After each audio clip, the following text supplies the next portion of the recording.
ରାଜନୀତିର ପଶାପାଲିରେ ତିର୍ତ୍ତୋଲ ଥାନା ଆଇଆଇସି ପଦବୀ ଅଧିକାରୀଙ୍କ ଯୋଗଦାନକୁ ମାସେ ନ ପୁଣୁ ପୁଣି ଆସିଲା ବଦଳି ନିର୍ଦ୍ଦେଶ। ଏଭଳି ରୋଚକ ଖବର ଏବେ ତିର୍ତ୍ତୋଲରେ ଚର୍ଚ୍ଚାର କେନ୍ଦ୍ରବିନ୍ଦୁ ପାଲଟିଛି। ମାସ ମାସ ଧରି ତିର୍ତ୍ତୋଲ ଥାନା ଅଧିକାରୀଙ୍କ ପଦବୀ ଖାଲି ରହୁଥିବାରୁ ତିର୍ତ୍ତୋଲବାସୀ ବହୁ ଅସୁବିଧାର ସମ୍ମୁଖୀନ ହେଉଥିଲେ।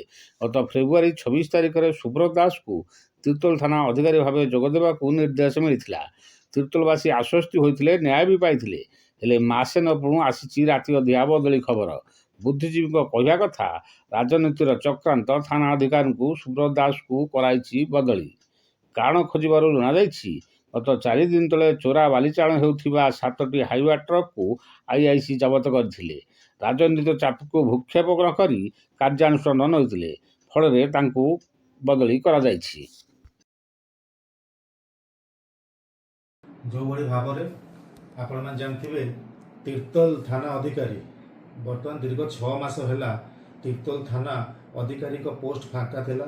ଏପର୍ଯ୍ୟନ୍ତ କେହି ଜଏନ୍ କରିନଥିଲେ। 15 ଦିନ ତଳେ ଜଣେ ଅଧିକାରୀ ତିର୍ତ୍ତୋଲ ଥାନାରେ ଜଏନ୍ କରୁ କରୁ 15 ଦିନ ପରେ ତାଙ୍କୁ ରାତାରାତି ଯେଉଁଭଳି ଭାବରେ ଟ୍ରାନ୍ସଫର ଅର୍ଡ଼ର ଦିଆଯାଇଛି, ତାର କ'ଣ ପାଇଁ, ତା ରହସ୍ୟ କ'ଣ ପାଇଁ ଏମିତି କାମ କରାଗଲା?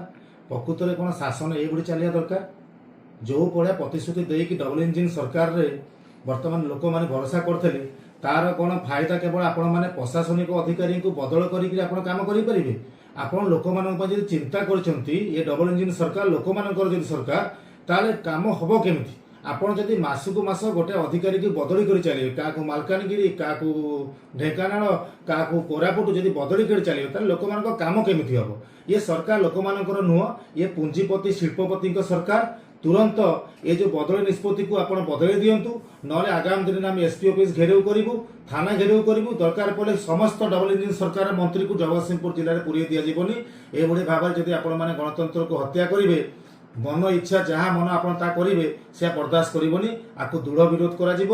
ଆପଣ ଏ ଜିନିଷକୁ ତୁରନ୍ତ ବଦଳାଇବା ପାଇଁ ଆମେ ଅନୁରୋଧ କରୁଛୁ। ଯଦି ଆପଣ ଏ ନିଷ୍ପତ୍ତିକୁ ନ ବଦଳାଇଛନ୍ତି, ନିଶ୍ଚିତ ଭାବରେ ଡବଲ ଇଞ୍ଜିନ୍ ସରକାରକୁ ଡବଲ ଧକ୍କା, ଶକ୍ତ ଧକ୍କା ଦିଆଯିବ ଏବଂ ଏ ସରକାରକୁ ବହୁତ ଜଲ୍ଦି ଲୋକମାନେ ବଙ୍ଗୋପସାଗରରେ ଫିଙ୍ଗିଦେବେ। ବଦଳି ନିର୍ଦ୍ଦେଶ ମଧ୍ୟ ତିର୍ତ୍ତୋଲ ବ୍ଲକ, ତିର୍ତ୍ତୋଲ ତହସିଲ ଉପରେ ମଧ୍ୟ ବଳବତ୍ତର ରହୁଛି। ଜଗତସିଂହପୁର ଜିଲ୍ଲା ତିର୍ତ୍ତୋଲ ବ୍ଲକରୁ ଶିବଶ୍ଚ ପାଢ଼ୀଙ୍କ ରିପୋର୍ଟ, ଓଡ଼ିଆ ଲାଇଭ୍।